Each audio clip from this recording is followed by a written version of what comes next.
Gravei tudo. Gravei o que a sua esposa faz com a sua mãe quando a casa fecha as portas.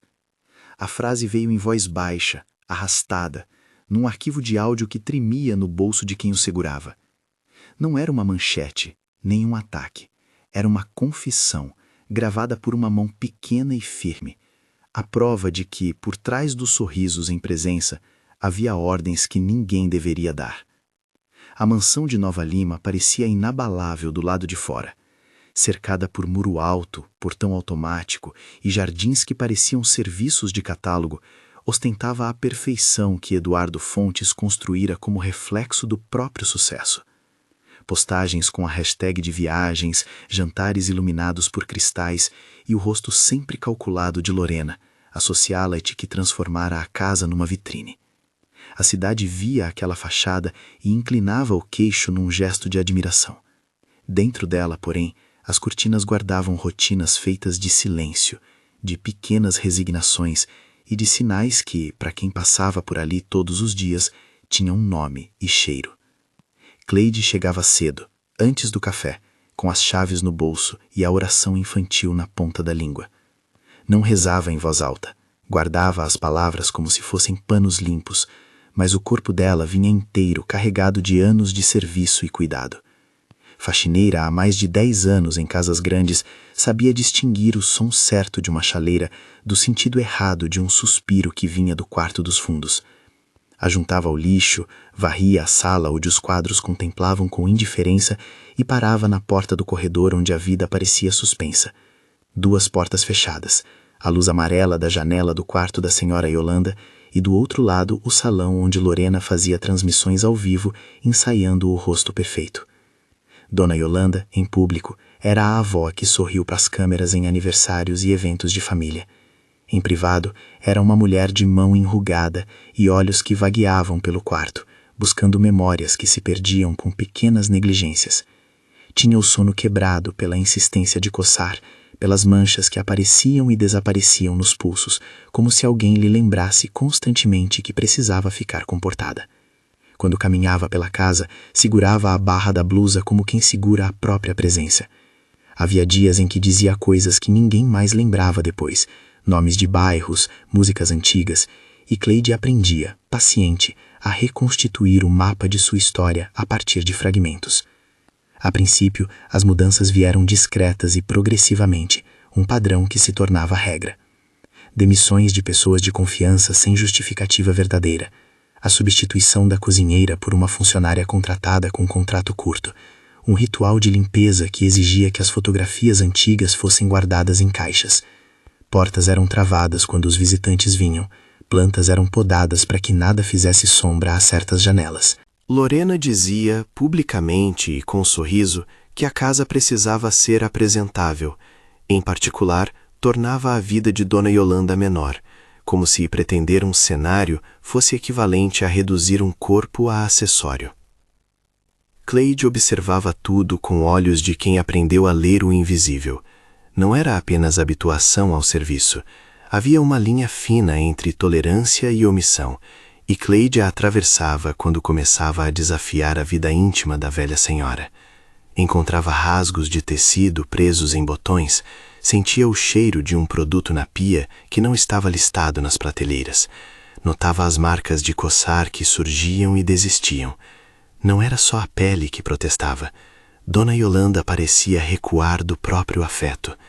O abraço de filho que antes lhe reacendia cores passara a ser uma visita controlada, um espetáculo com intervalo. Do lado de fora, Lorena era imagem e comando. No Instagram, colecionava elogios, planos e parcerias. Nos bastidores, punha regras que soavam como leis para quem vivia dentro da casa. Empregados saíam sem explicação.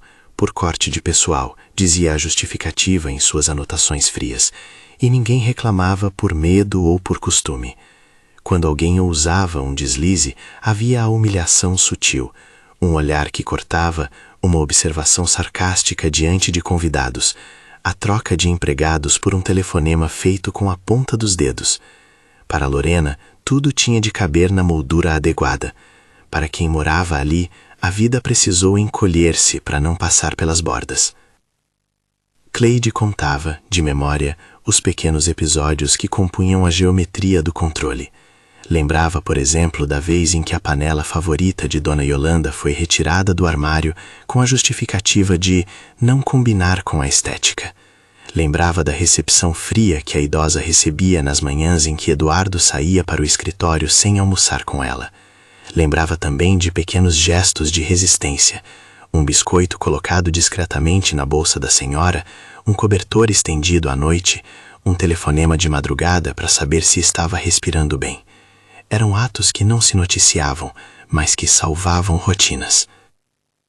Iracema, a cozinheira que permanecera por mais tempo do que qualquer outro funcionário recente, era a primeira a falar com honestidade quando o assunto recaía sobre a dona da casa. Sentava-se com a caneca na mão, olhos baixos, e contava histórias que tinham gosto de paciência. Ela me chamou de amiga uma vez, dizia Iracema baixinho, mas depois a filha ajeitou tudo como se eu tivesse que me afastar. Coisa de imagem, sabe? Não adianta eu dizer que ela precisa de companhia, porque a filha acha que companhia dá trabalho à foto. A voz de Iracema trazia aquele tipo de cansaço que ocupa o corpo e a fala. Havia um afeto simples entre ela e a idosa, cujo valor se media em pratos amassados e em cedo tom de café. O ex-motorista da família, Joaquim, aparecia de vez em quando no portão e deixava cair palavras que pareciam pedaços de verdade. Quando eu saí, a senhora estava mais quieta, disse uma vez, de pé, apoiado no portão, enquanto observava a casa com a mesma curiosidade que um homem observa um navio. Eduardo vivia ocupado, tudo meio corrido. A dona nunca foi de se queixar, mas tem coisas que a gente percebe. Era um cuidado periférico, quase que artístico no modo como relatava. O que Joaquim e Iracema e Cleide tinham em comum era um olhar que, pelo afeto, se tornava suspeita. E suspeitas podem ser sementes. Eduardo era distante por escolha e por vontade. Filho único, crescera sob o peso de expectativas que ele transformara em ações. Estudou, casou com quem lhe parecia adequado para o status, transformou sua carreira em um edifício de números e contratos. Amava a mãe com a brutalidade organizada de quem costuma amar por telefonemas programados e visitas marcadas em agendas. No entanto, havia sempre uma linha, e quando a imagem colocada por sua esposa começava a entrar em contradição com aquilo que o tornara um filho, Eduardo preferia acreditar no conveniente. Não porque fosse cruel, mas porque acreditar na confirmação, na narrativa que Lorena mostrava para o mundo, era uma maneira de não confrontar a possibilidade de falha dentro de sua própria casa. Foi nesse terreno de verdades semi-ocultas que se desenvolveu a semente do conflito. A sensação usada como ferramenta, o isolamento preferido como modo de controle e a redução das possibilidades de resistência. Cleide viu a semente germinar por anos. Ela também viu a mulher que amava poucas vezes chorar em silêncio, sentando à beira do leito com as mãos trêmulas. Guardou os gestos da senhora como quem guarda cartas com nomes. Eu já trabalhei em outras casas, dizia Cleide em voz baixa, contando a uma colega numa tarde quente. Mas nunca vi a velha perder tanto gosto pelas coisas. Ela costumava cantar, sabe? Cantava quando fazia café. Agora mal abre a boca. Parece que alguém cortou o som dela. A fala carregava o peso de quem tenta transformar empatia em registro, e a medida da insignificância que a sociedade dá ao que acontece nos lares mais vistosos. Havia atrás das palavras de Cleide uma coragem contida. Ela não se via como heroína, via-se como testemunha. Há um momento em que a testemunha percebe que o silêncio a transforma em cúmplice e que o simples cuidado não salva sozinha. A ocupação cotidiana era composta de pequenos sinais que se acumulavam como prova silenciosa. Um frasco sem rótulo deixado numa prateleira, um creme que prometia terapias estéticas aplicado sem perguntar, sorrisos forçados, palavras cortantes. A casa, que na ótica externa parecia um armário de segredos bem trancados, estava cheia de gavetas entreabertas que só quem vivia ali notava. Cleide anotava mentalmente horários, padrões, nomes. Não sabia ainda o que faria com aquilo, mas sabia que precisava registrar. O apelido O Anão surgiu por acaso e cresceu como coisa íntima, porque era preciso dar nome àquilo que seria a última coisa que o manteria seguro. Não tinha relação com pessoa alguma.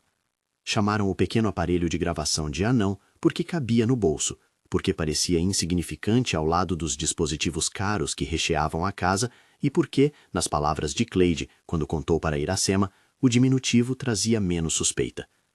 Havia também uma explicação sensível, cuidadosa, que ela acrescentou com pressa quando notou o deslize na voz da colega. Não é para zombar de ninguém, é só um nome, não tem a ver com pessoa, é só o nome da coisinha. A frase, dita com cuidado, buscava evitar que a escolha de palavras se transformasse em ofensa. Era uma proteção da própria coragem. Naquele período, a rotina doméstica ganhou um rumor novo. Lorena tinha mais encontros, mais lives e mais viagens. Quando estava em casa, gravava reels, atendia agências, marcava postagens com tags de lifestyle. E em conversas breves com as pessoas da casa, aos quais Cleide tinha acesso, deixava escapar a ideologia que movia seus gestos: controle da narrativa, seleção de ângulos, eliminação do ruído afetivo. Imagem é tudo, disse certa vez, em voz que não disfarçava o desprezo pelas pequenas permutas emocionais. Se precisar, a gente ajeita as coisas. Quem ouvia sabia que ajeitar poderia significar esconder, trocar e, sobretudo, mandar embora o que não se enquadrasse. 2 histórias breves, flashbacks quase sussurrados na memória de quem conheceu a senhora, mostravam o contraste que alimentava Cleide. Uma vez, há décadas, Yolanda levou Eduardo para assistir ao pôr do sol num morro na cidade pequena onde cresceram. Ela lhe apontou o horizonte e disse: "Meu filho, essas linhas longe são as possibilidades, nunca se esqueça de onde você veio." Eduardo, menino, riu e disse que no futuro compraria uma casa com janelas grandes. A promessa de menino ficou como eco nas paredes daquela mansão. E a mãe envelhecida, cujas mãos haviam cozido feijão frio e amado escondida, agora via a própria imagem reduzida a adereço. Numa outra lembrança, já mais recente, antes de a saúde começar a fraquejar, Dona Yolanda sentou-se ao piano da sala antiga e tocou uma música rasgada de saudade. Os dedos eram lentos, mas o ar que se espalhava pela casa tinha a confiança de quem sabia o próprio tempo. Educado para o mercado, Eduardo chegou a tempo de ver a mãe tocar. Ficou parado na porta, com os braços cruzados, vendo a própria história tocar as teclas certo. Eram pequenas cenas que, em Cleide, viravam um mapa emocional. Se ela conhecia a verdade daquela mulher, então não podia aceitar sem agir o que via agora. O coração da história, para quem vive nos arredores, era um fio que se prendia nas ações de Lorena. A ironia, amarga, era que a pessoa que mais lutava pela imagem tinha menos vontade de proteger aquilo que a própria família mais precisava: o cuidado sem espetáculo. Nunca houve uma única grande agressão física narrada. Houve anos de apagamentos, de microgestos que impunham um lugar menor à idosa. A humilhação vinha pelo corte de conversas, pelo sarcasmo direcionado às decisões da velha, pela rispidez nas restrições às suas rotinas. Como acontece em muitos lares, a violência que mais destrói é a que se aloja na palavra e na retirada. Cleide começou a pensar no que poderia ser feito. Não sabia se podia confiar em todas as pessoas que trabalhavam ali. Sabia apenas que precisava de algo que, ao mesmo tempo, fosse pequeno o suficiente para não ser notado e forte o suficiente para atravessar as camadas da negação. Foi então que, numa noite em que o vento roçava as árvores do jardim, ela comprou, com economias que guardava em envelopes, um aparelho simples e discreto. Era um celular velho, sem mais valia do que a capacidade de gravar áudio por horas. Colocou nele uma capinha preta e passou a chamá-lo de Anão. O nome foi dito apenas entre 2 ou 3, em voz baixa, para que não se tornasse acusação de ninguém. Os primeiros dias seguiram de observação. Cleide testou o aparelho em voz baixa. Bateu, entrou, saiu de cômodos, verificou se a bateria segurava, se o microfone captava sussurros. Percebeu que o corredor que levava ao quarto de Dona Yolanda reverberava a voz de quem ali se encontrasse com intensidade, como se as paredes guardassem segredos prontos a saltar. Planejou as rotas, onde poderia deixá-lo sem que alguém notasse, como recuperá-lo depois, quando e em que momento a prova teria força suficiente para ser vista por quem precisava ver. A coragem vinha numa mistura de desespero e dever. Não era um plano heróico, era uma decisão de quem já não resistia mais o peso da omissão.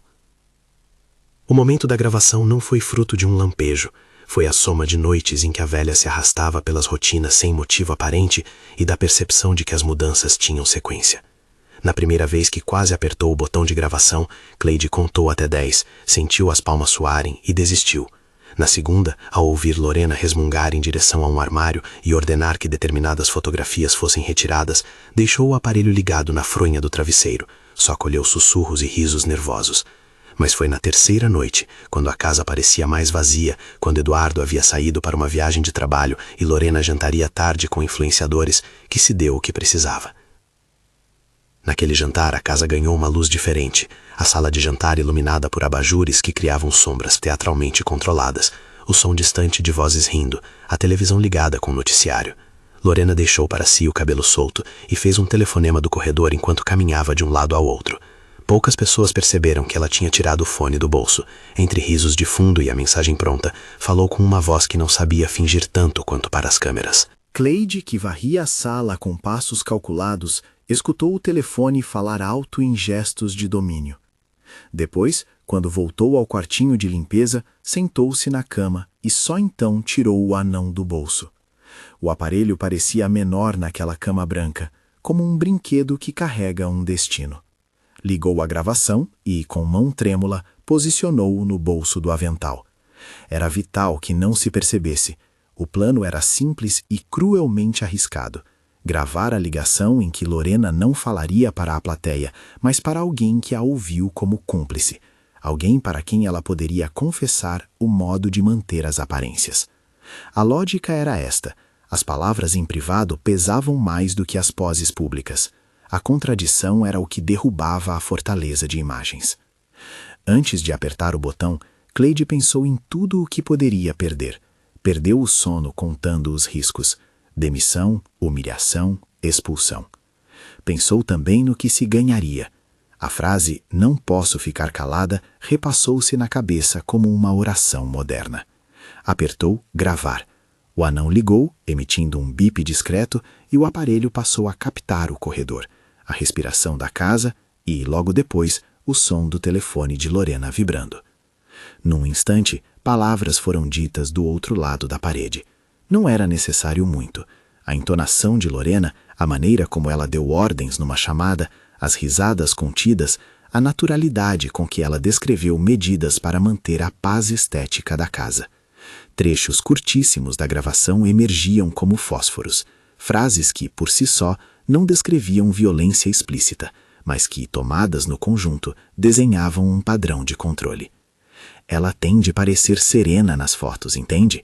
A gente dá um jeitinho no banho, troca o produto se for preciso. Ninguém precisa saber de detalhes. A voz era clara, dominante, e o aparelho pequeno captou cada nuance como se fosse uma testemunha fiel. Ao ouvir essas primeiras palavras saindo do aparelho, Cleide sentiu uma mistura de alívio e um frio na barriga. A prova começava a existir. Ainda não sabia se aquilo bastaria para mover as coisas, sabia apenas que a palavra dita em voz alta pesava de modo diferente. Seguiu gravando, enquanto o corredor mantinha uma reverberação que ampliava a intimidade do conteúdo. A sensação era de que as paredes começavam a falar por quem se calara. No dia seguinte, Cleide triangulou a estratégia, mostrar a gravação para alguém que poderia considerar e reagir. Não queria tornar-se refém de sua própria coragem, queria que o eco daquela voz ressoasse no lugar certo. Pensou em Eduardo, lógico primeiro recurso, mas sabia que ele poderia, hipnotizado por seu próprio mundo, preferir a negação. Ainda assim, era o filho de Dona Yolanda, merecia saber. E se houvesse dúvida, o arquivo digital no anão resolveria. Havia, no entanto, a questão de como apresentar a prova sem que ela se perdesse em interpretações. Seria um encontro que precisaria de preparação.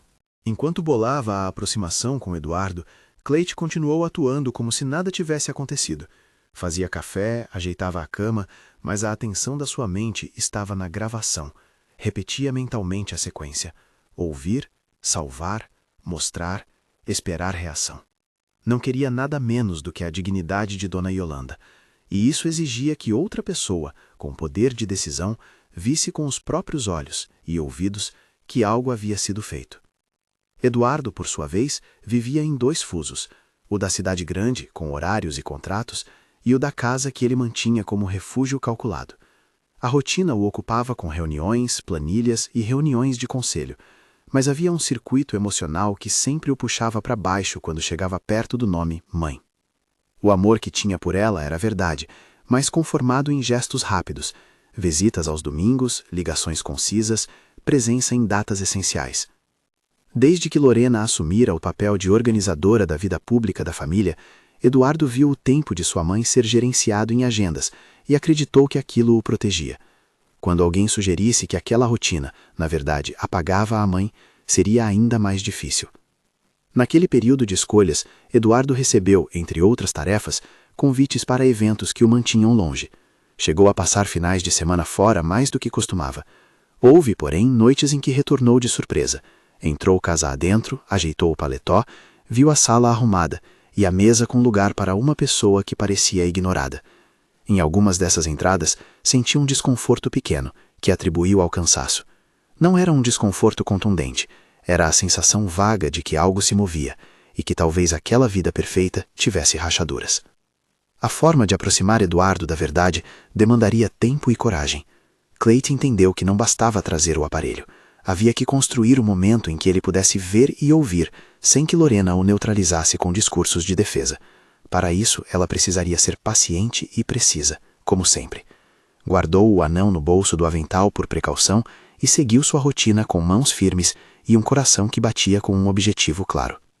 Foi assim que, numa manhã lenta, ao arrumar uma prateleira onde fotos ficavam meio escondidas, ela viu um retrato antigo de Eduardo quando criança, de mãos dadas com a mãe num parque.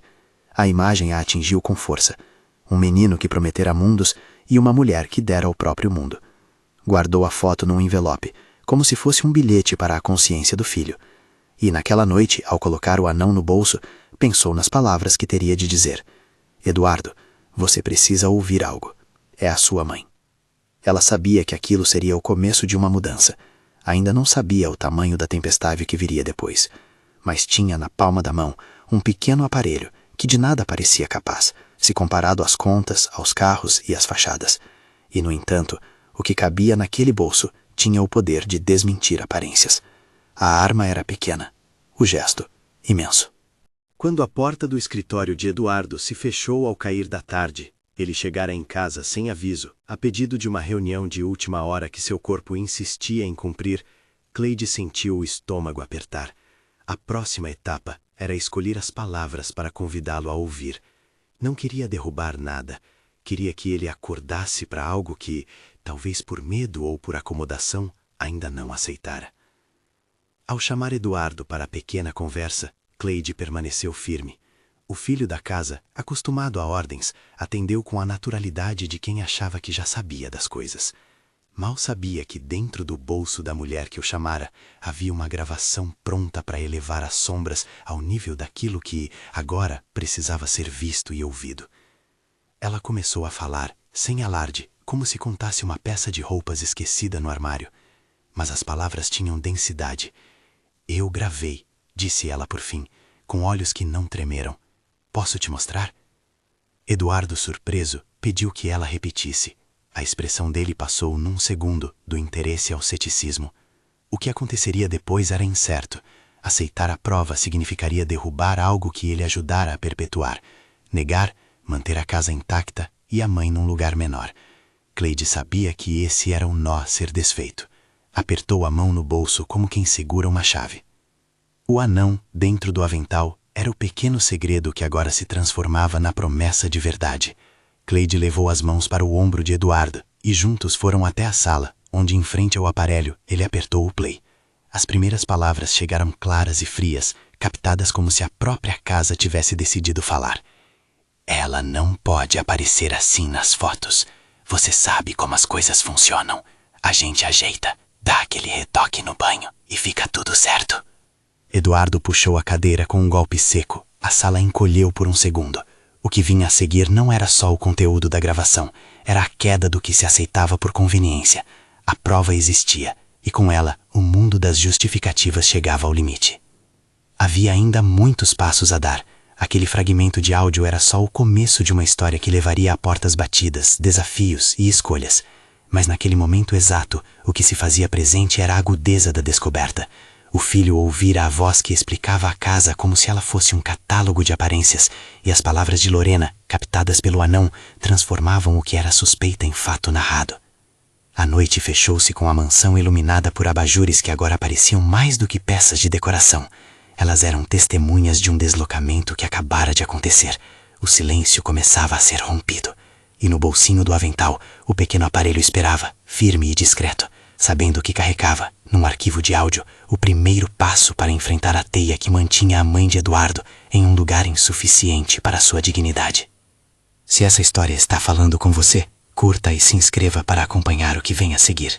A sala ficou suspensa na respiração curta de quem ouve uma verdade pela primeira vez.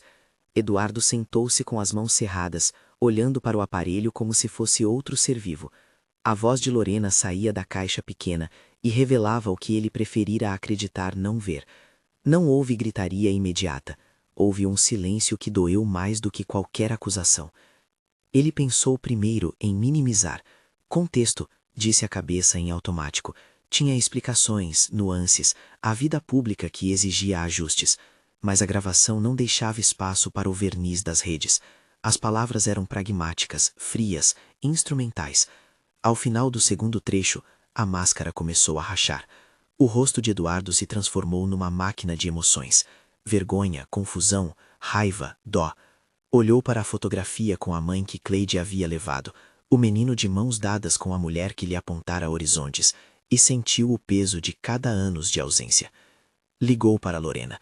A chamada foi atendida com um amor que doía pelo contraste entre a intimidade do tom e o que se sabia agora. Eduardo, que havia trocado muitas chamadas superficiais por mensagens de texto, falou direto, com a voz abalada e firme. Ouço aqui. Preciso conversar. Em casa, agora. Lorena hesitou, trocou o batom apressada por um rímel e disse que chegaria em meia hora. Aquela meia hora parecia o intervalo entre dois mundos. Quando Lorena entrou, vinha vestida para a câmera. Salto, pouca roupa que dizia autoconfiança, sorriso calculado. Ao vê-lo com o rosto cerrado, a expressão mudou, mas a reação foi profissional. Uma defesa que começava a ser ensaiada. Antes que ele pudesse falar, ela tentou controlar a cena. Você está exagerando. Deve ser montagem, manipulação. Eduardo não ficou para a apresentação. Mostrou a gravação. Não falou muito. Deixou o áudio completar o trabalho da razão. As palavras de Lorena, captadas pelo anão, ecoaram entre os móveis caros e os quadros bem enquadrados. Houve um instante em que Lorena tentou reverter a narrativa com a mesma habilidade que usava para montar um post. Você sabe como as coisas funcionam. A gente precisa cuidar da imagem, você sabe disso. Isso foi mal interpretado. O tom era de quem esperava que a lógica da estética a absolvesse. Eduardo, com a mandíbula tensa, teve que escolher entre aquilo que a fama e a conveniência haviam construído e aquilo que a gratidão a uma mãe lhe exigia. A primeira coisa que pediu foi simples e direta, que ela saísse da casa. Não falou em processos, não jurou ruína social. Pediu que ela saísse por alguns dias, para pensar, para não contaminar mais a vida de sua mãe. Lorena respondeu com surpresa fingida e depois com um ataque velado. Ameaçou expor a gravação como selecionada, dizer que estava fora de contexto. Insinuou que Cleide buscava atenção. Se você publicar isso sem verificar, vai se arrepender, disse com voz baixa, lembrando que tinha seguidores e alcance. Eduardo ouviu a ameaça como quem recebe uma rajada de vento, desconfortável, mas também consciente de que a verdade, uma vez mostrada, pesa de forma diferente do ruído. A saída de Lorena não foi elegante. Empacotou algumas malas com a pressa de quem planeja um retorno público triunfante, telefonou para amigas e assessores. Ao sair, lançou um último olhar que tentava ser ameaça e desculpa ao mesmo tempo. Isso ainda não acabou. A porta fechou e a casa suspirou. Do lado de fora, as árvores no jardim balançaram. Dentro, Yolanda havia ouvido um movimento e apareceu de pés descalços, confusa, com os olhos aveludados entre o sono e a vigília. Eduardo a abraçou. O abraço foi tremido, pleno de promessas não ditas. Dona Yolanda encostou a cabeça no peito do filho e, por um momento, a casa foi apenas essa presença. Cleide permaneceu na cozinha, as mãos juntas, sentindo uma onda de alívio que vinha com medo. Não era vitória limpa, era começo de coisa incerta. Iracema apareceu com a chaleira fumegante, olhos úmidos. Ela vai ficar bem agora? Perguntou, sem esperar resposta técnica. A pergunta tinha menos a ver com garantias e mais com esperança. Joaquim, o ex-motorista, ficou no portão, observando a mala de Lorena no carro. A casa vai respirar diferente agora, murmurou. Havia uma sensação de que algo havia sido rompido, não apenas uma relação, mas a ilusão de que o brilho das fotos substituía o cuidado real. Aquela noite foi longa em pequenas decisões. Eduardo fechou a porta do escritório e telefonou para um advogado, não para tratar do processo em si, mas para entender imediatamente como organizar a distância de Lorena sem expor a mãe. A conversa no escritório do advogado foi breve, humana e cuidadosa. O profissional ouviu mais do que falou e ofereceu passos que soavam como logística de gente ferida: separar contas, organizar moradias temporárias, providenciar apoio próximo. Não entrou em linguagem jurídica pesada, falou em prioridades: proteção da senhora, organização do lar, apoio psicológico se necessário. Eduardo agradeceu com a voz embargada. Sair de um casamento quando há poder, influência e redes sociais é um gesto que atravessa a vida pública. Mesmo assim, ele preferiu começar pela casa, pelo que era imediato. A expulsão física da casa trouxe reações. Lorena publicou naquela mesma noite um story ambígua, imagem de malas, legenda curta sobre mal-entendidos, e alguns seguidores começaram a comentar. Para muitos, foi só mais um episódio de drama entre influenciadores. Mas no núcleo íntimo, a gravidade era outra: a sensação de que o controle havia perdido o poder. A máfia que o título do boato evocava não era uma organização com estatuto e reuniões secretas. Era a rede de condicionamentos que Lorena construíra. Seguidores, assessores que cuidavam das imagens, empregados substituíveis, amigos que serviam como espelho. O anão não derrubou uma quadrilha criminosa. Derrubou a frágil estrutura de mentiras cuidadosamente montada para preservar aparências. Era, por isso, uma metáfora justa. Uma pequena engrenagem removida e toda a corrente tremeu. Nos dias que se seguiram, a casa adaptou-se a um ritmo diferente. As rotinas foram desfeitas e remontadas com cuidado. Cleide ganhou responsabilidades formais que antes pareciam invisíveis: administrar horários da senhora, medir remédios indicados por médicos, marcar consultas. Não era heroísmo, era trabalho, mas as pessoas que antes a ignoravam começaram a chamá-la pelo nome, a perguntar seu ponto de vista. Iracema, que voltara a cozinhar pratos que a mãe gostava, trouxe receitas antigas e histórias que arrancaram pequenos sorrisos da idosa. Joaquim passou a comparecer com mais frequência, trazendo jornais e conversando sobre futebol como quem retoma a vida afetuosa. Quis-se, desde o começo, evitar o espetáculo. Eduardo não fez um anúncio dramático nas redes, comunicou aos mais próximos e tomou medidas práticas. Reorganizou a casa para que sua mãe tivesse um espaço seguro, convidou familiares a visitarem com moderação e começou a reduzir compromissos profissionais para estar mais presente. Não era arrependimento performático, era reconstrução. E reconstrução demanda tempo. O processo emocional de Dona Yolanda foi lento. Havia dias em que ela perguntava confusa sobre as ausências, outras em que lembrava de episódios antigos com brilho nos olhos. Houve também noites em que coçava insistentemente e reclamava de um desconforto que não tinha forma que as mãos pudessem definir. Eduardo a observava com a presença que lhe faltara por anos, sentado ao lado do leito, ouvindo histórias repetidas e calmas. Em uma tarde de inverno, ela o agarrou pela mão e, entre palavras desconexas, falou de um pedaço de terra onde plantar um pé de limão quando ele era menino. Eduardo riu, chorou e, sobretudo, esteve ali. A presença diária foi a reparação mais concreta que encontrou. Cleide, por sua vez, sentiu o impacto de sua ação em múltiplos níveis. Houve o alívio de ver a dignidade de Dona Yolanda restaurada.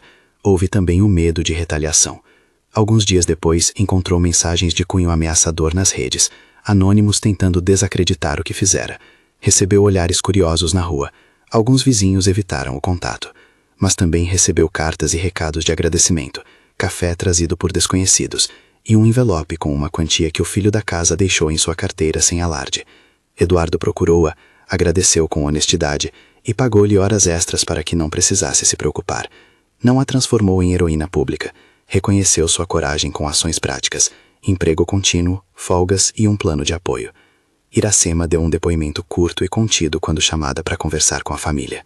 Eu sempre soube que ela gostava de cantar, disse, lembrando-se de um tempo em que a senhora tocava canções na cozinha. A cozinha voltou a ter música.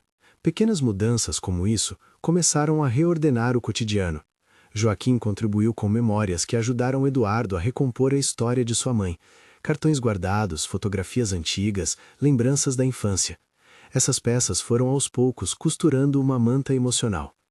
Entre as conversas que marcaram aquele período, houve uma com a médica que examinou Dona Yolanda. Não é lugar dizer que a médica curou ou deu receitas, o roteiro evita instruções médicas, mas houve um encontro que reorientou o tratamento para o foco no conforto e no afeto. A profissional recomendou um acompanhamento interdisciplinar, indicando que a vida emocional estava profundamente ligada ao bem-estar físico. Eduardo aceitou a orientação como quem alinha o corpo com o cuidado que prometera oferecer. Quando a história começou a vazar para círculos mais amplos, colegas de trabalho de Eduardo, parentes afastados, surgiram versões, hipóteses e especulações. Algumas mídias tentaram transformar o caso em escândalo. Eduardo recusou-se a transformar a dor da mãe em manchete, porém reconheceu que a transparência era necessária para não permitir que a mentira se reconstituísse. Em uma nota sucinta nas redes, disse que estava resguardando a mãe e se separando por decisão pessoal. A nota não entrou em detalhes, marcou apenas o corte entre a vida pública e a proteção de quem precisava de privacidade. Lorena reagiu como alguém acostumado a inverter narrativas. Tentou angariar apoio emocional, fazer vídeos com a versão dela, construir um enredo de vítima. Tentou também usar a influência para minar a credibilidade dos empregados que testemunharam pequenas coisas. Em vários momentos, tentou contatos com funcionários antigos para reescrever memórias. Poucos aceitaram. Alguns, como Iracema, falaram o que sabiam com dignidade. Outros preferiram ficar à margem, com medo das repercussões. A cidade, porém, já tinha visto a face da verdade, e a pequena gravação, O Anão, foi a peça que impediu a reescrita. Com o passar das semanas, o tema da máfia virou palavra circulante em conversas de café, pendendo mais para a metáfora que para qualquer acusação jurídica concreta. Máfia passou a ser sinônimo de modo de agir que transformava lares em vitrines e pessoas em adereços. O uso do termo foi debatido por alguns. Havia quem o achasse exagero, e quem, ao ouvir a história, o reconhecia como nome exato para um modo de dominação do cotidiano. Eduardo, em particular, rejeitou que aquilo fosse um rótulo sensacionalista, chamou de rede de manipulação, e pontuou que o que importava era reparar, não julgar televisivamente. Aos poucos, a vida doméstica foi sendo pensada de novo. Foram comprados objetos discretos que trouxessem conforto à dona Yolanda, recuperaram-se fotografias que haviam sido guardadas e voltaram a ser colocadas à vista. Eduardo passou a se acompanhar de uma rotina de pequenas consistências. Café com a mãe todas as manhãs, uma volta no jardim, conversas longas sobre lembranças. Ela, que antes se permitira pouca voz, começou a cantarolar melodias que lembravam a família. O som, no começo, era frágil. Aos poucos, ganhou corpo. Cleide, reconhecida na intimidade da casa, também ganhou uma segurança financeira que antes não tinha. Eduardo, que fora ensinado em modelos de sucesso que não tratam empregados como pessoas, aprendeu a retribuir. Não com ostentação, mas com equilíbrio. Horas pagas, férias, cuidados para que sua funcionária mais leal não ficasse sujeita a retaliações. Ela mantinha a atitude de sempre, discreta, eficiente, mas agora recebia a presença e agradecimento sem pressa. Houve, entre esses dias, o encontro curto e sincero entre Eduardo e Lorena, depois da ruptura inicial. Lorena tentou falar com ele como amiga, usou argumentos de manipulação e prenunciou vingança sutil. Podia expor conversas, poderia dizer que fora mal interpretada. Eduardo, porém, estava diferente. A experiência da mãe, a gravação, o rosto daquela mulher que lhe ensinara a olhar o horizonte, tudo transformara sua visão. Ele ouviu Lorena, respondeu com calma e disse que o melhor era que cada um seguisse em frente. Não houve nomeações de crimes, houve um fim de casa. Lorena saiu. Na saída, deixou objetos que, de tão vazios, pareciam compostos apenas pelo que a câmera aprovara. O que se seguiu foi um trabalho de reconstrução. Para Eduardo foi um processo que exigiu humildade, aprender a dar valor a rituais pequenos que não rendem curtidas. Para Dona Yolanda, foi permitir-se existir novamente, fora da moldura de terceiros. Para Cleide, foi assumir a consciência de que a coragem tinha um custo, e que ainda assim valeu a pena. A cidade, que observava de longe, viu uma casa que parecia menos perfeita nas fotos, mas mais íntegra nos gestos. Com o tempo, a casa ganhou nova rotina, domingos de almoço com primos que andavam afastados, tardes com chá e histórias sobre a infância de Dona Yolanda. Em uma dessas tardes, ela contou, entre risos e recordações, sobre um senhor do vilarejo que a ajudara a vender limonadas para comprar um bilhete de trem. Pequenas histórias que antes pareciam anecdóticas voltaram a ser o fio de memória que sustentava a vida dela. Eduardo anotava, repetia, aprendia as notas que a mãe preferia. A presença transformadora era lenta, mas efetiva. Entretanto, a vida pública não se dissolveu tão facilmente. Algumas pessoas ainda batiam na casa esperando um escândalo. Outras ofereciam apoio silencioso. Cleide recebeu mensagens de desconhecidos que, ao saberem da história, contavam casos parecidos em suas vidas. Houve quem enviasse cartas com palavras de afeto e alguns que, em conversas anônimas, disseram que agora olhariam para idosos com mais atenção. A sensação era de que a pequena ação de uma trabalhadora comum reverberara em círculos que jamais imaginara atingir. Meses se passaram. Um dia, ao entardecer, Eduardo colocou uma manta sobre os joelhos da mãe. Era uma manta remendada, costurada com retalhos de roupas antigas da família, tecidos que contavam história. Ele a vira num baú e, com a ajuda de Iracema e de Cleide, transformaram em presente. Dona Yolanda tocou os pontos, sorriu e, pela primeira vez em muito tempo, teve vontade de cantar sem medo. A música saiu curta, depois longa. A casa, por sua vez, respirou um alívio contínuo, não estrondoso, uma paz que se constrói no silêncio das ações repetidas. Houve, nesse caminho, pequenas provas públicas de reparação. Eduardo procurou pessoas que ajudassem sua mãe a retomar o convívio na cidade, convidou vizinhos para visitas, reestabeleceu serviços médicos e de lazer. Não fez disso performance, evitou as manchetes que pediam sangue, mas assumiu responsabilidade.